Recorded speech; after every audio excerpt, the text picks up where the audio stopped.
लड्डू के भैया ना एक नया बिजनेस शुरू किए हैं प्रभुति जी के साथ। हाँ, नहीं अम्मा जी, लंगोट का बिजनेस नहीं है, चने का बिजनेस है। हाँ, वो कहा है ना, हमसे ना 2-3 किलो चने भुंजवा कर रोज ले जाते हैं और शराब के ठेके के बाहर बेच देते हैं। नहीं अम्मा जी, चवन्नी अठन्नी का बिजनेस नहीं है, पूरे 5,000 रुपए का बिजनेस होता है एक दिन में।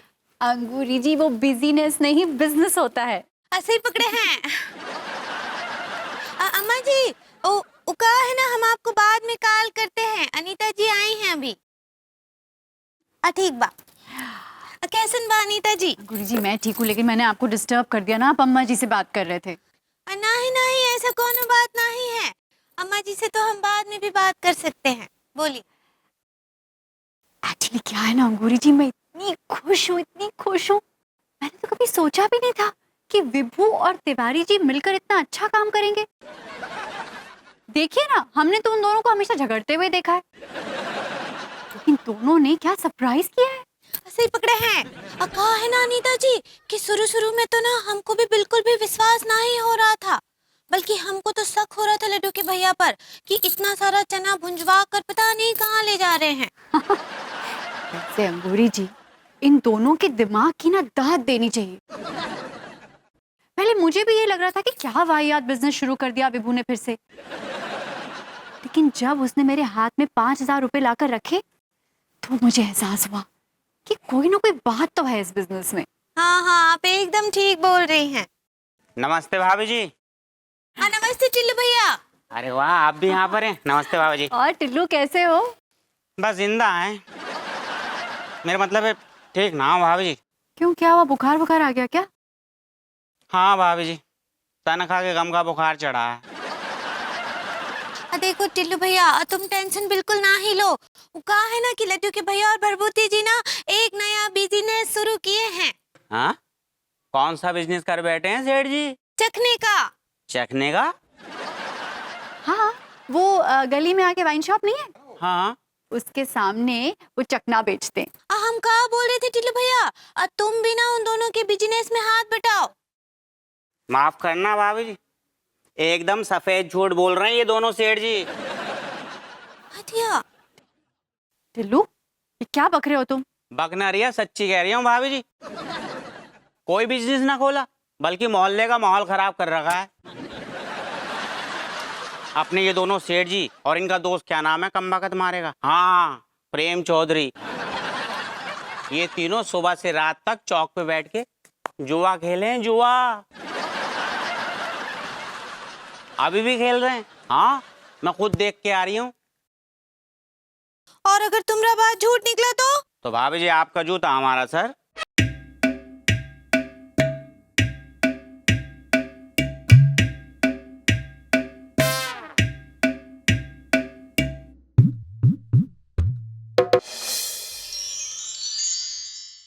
विभू के बच्चे ने इसका मतलब मुझसे झूठ बोला कि उसने चखने का बिजनेस शुरू किया है, जबकि वो अपने वाहियात दोस्त प्रेम चौधरी के साथ जुआ खेलता है।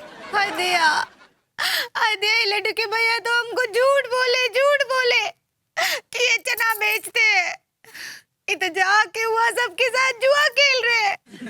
ये तो बहुत ही गंदा आदत होता है अदिया, ये आदत कहाँ से लग गया लड्डू के भैया को? हे प्रभु, बताइए, जुआ खेलता है? अरे लेकिन इसके पास जुआ खेलने के लिए पैसे कहाँ से आते हैं? उधार लेता होगा जरूर। आज तो फैसला हो जाएगा, या तो ये या तो मैं नहीं। Hello baby, how are you? कहाँ से आ रहे हो? कैसा सवाल कर रही हो यार, अपना बिजनेस से आ रहा हूँ। अच्छा, अब बिजनेस करके आ रहे हैं? अब बताइए कितने का बिजनेस हुआ आपका, बताइए हमको। अरे यार, आज तो हम और भभूति जी सारे पैसे जुए में हार गए, हमारी जेब में तो धेला भी नहीं है। लड्डू के भैया, हम कुछ पूछ रहे हैं, अब बताइए कितने का बिजनेस हुआ, पैसा दिखाइए। वो क्या ना डार्लिंग, आज ड्राई डे था इसलिए धंधा हुआ नहीं। रेडी? ड्राई डे था तो फिर आप पी के कैसे आ रहे? वो क्या है ना पगली, हमारे कुछ कस्टमर है जो बहुत बड़े शराबी हैं, वो ड्राई डे के दिन भी शराब खोज लेते हैं और कुछ तो स्टॉक में भी पड़ी रहती है, तो बस वही मिल गए थे।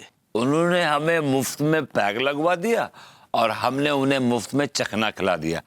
फिट्टुस। झूठ बोल रहे हो तुम। हाँ, सफेद झूठ बोल रहे हैं आप।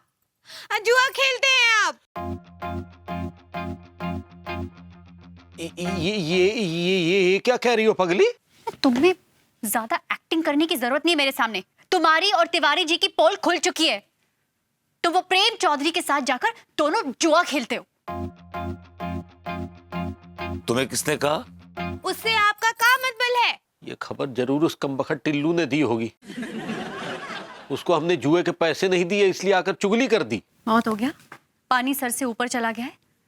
मैं एक जुआरी के साथ नहीं रह सकती। अनु ऐसा मत करो प्लीज, प्लीज ऐसा मत करो प्लीज प्लीज। प्लीज, मैंने डिसाइड कर लिया है। अनु ऐसा मत करो प्लीज यार, प्लीज। No means no.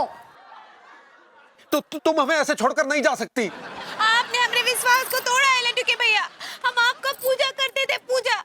आपने उस पूजा का अपमान किया है। अब बहुत ही हॉट है हम आपसे। अरे वो हॉट नहीं हर्ट होता है पगली। ऐसे ही पकड़े हैं हम। बहुत दुखी है आपसे। अनु बेबी, अब मुझे एहसास हो गया कि मैं गलत रास्ते पे चल निकला था। और मालूम है इस सब का रिस्पॉन्सिबल कौन है? वो प्रेम चौधरी। उसने मुझे और तिवारी जी को ना ये जुए की गंदी लत लगाई है। अरे वो प्रेम चौधरी जबरदस्ती हमें फोन करता था, हम वो कमबख्त के बहकावे में आ गए। लेकिन अब हम कसम खाते हैं कि हम कभी ताश के पत्तों को हाथ भी नहीं लगाएंगे। तुम्हारी कसम खाते हैं। ये देखो, मैं तुम्हारे सामने अब ताश फेंक रहा हूँ और मैं अब कभी इसको जिंदगी में कभी भी हाथ नहीं लगाऊंगा। ये देखो। ये तो ताश का गड्डी है। ये हमारा नहीं है, पता नहीं हमारे घर में किसने फेंक दिया। हम वापस फेंक देते हैं। देखो अनु बेबी, अब तुमने ताश की गड्डी फेंक दी है, अब तो मान जाओ यार। लेकिन पता नहीं किस कमीने ने ये ताश की गड्डी वापस मेरे पास फेंक दी। मैं काम करता हूँ, मैं इसको फाड़ के जला देता हूँ। अच्छा ठीक है, ताश की गड्डी को जलाने की कोई जरूरत नहीं है। ताश की गड्डी तो दोबारा भी खरीदी जा सकती है विभू। अपने अंदर की जुए की लत को जलाओ। अब अगर हमने जुए का जिक्र भी किया ना पगली, तो जो सजा देनी होगी सो दे देना। तो ठीक बात, सुधर जाइए लड्डू के भैया, नहीं तो अम्मा जी को कॉल कर देंगे हम। कर देना पगली। भगवान का शुक्र है मान गई। अब तो हग में। ठीक है, पहले अटैची रखो। लास्ट वार्निंग दे रही हूँ। कॉफी भी बनाओ। इतनी रात को बेबी? सर दर्द हो गया ये सब सुनते सुनते।